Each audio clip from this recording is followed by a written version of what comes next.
So, as I was reading through this story with Rachel and Derek, I saw two things that really popped out. One was that in every situation that they were dealing with each other alone, they had no community. They did everything. It was only them, and so they were alone. They had no one that they could really turn to seek advice from, and so I think that led into then them having no accountability, especially Derek as a pastor, as someone who's stepped out of seminary and into the ministry. He didn't have anyone to hold him accountable to some of the things that he was dealing with inside of him, whether that was pride and lust, or or any type of frustrations, or some things dealing with his past. And one of the things that kind of comes to mind is Galatians chapter 6, where we see Paul talking about how we are to carry and put on each other's burdens and be there for each other. But he also warns not to fall into the same thing that the people you're trying to help, or the person that you're trying to help. And what I see, especially in this story, is that Rachel does try to reach out to one of her pastors. This may have been probably one of the last churches that she went to.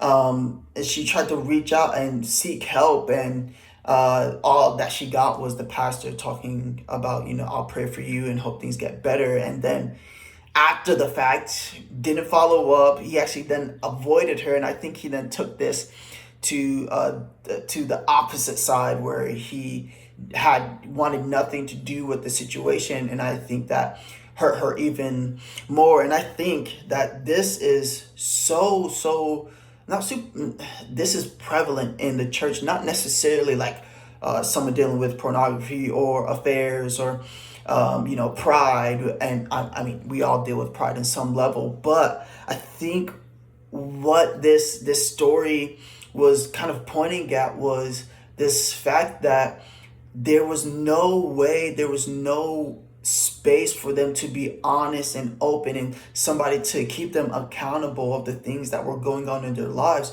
They didn't have this level of candor that they could have with the people around them. I mean, they jumped from church to church to church, and Rachel felt alone. And we don't get much of Derek's side, but I feel like maybe Derek even felt like he was alone. And yeah, he had some things that he needed to deal with. But in the grand scheme of things, they were alone. They could not be honest. They could not be open with the people around them. And we know for sure that in Isaiah chapter 41, verse 10, it says, man, fear not, for I am with you. I will hold you with my righteous right hand. God is with us, but somebody needed to tell them that someone was there for them, not just God, but we as a church are here for you. We're going to help you navigate through this. And I think that when she brought her concern to the church, I think that was a moment where things could have shifted if that pastor, instead of maybe being afraid or avoidant of the conflict, that he stepped in and he tried to understand where she was coming from and where they were coming from, and maybe even help them reconcile, and maybe walk through the next couple of years on how it would look to be together. And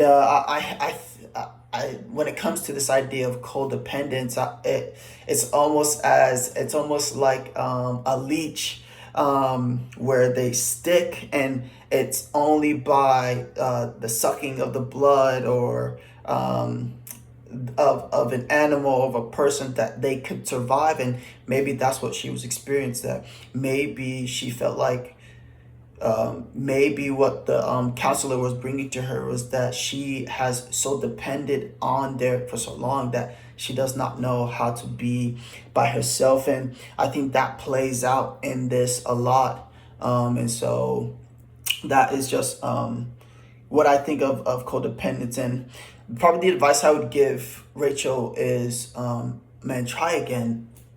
try being honest and open with some of the people around you, because there is someone out there who wants to help you. So try again.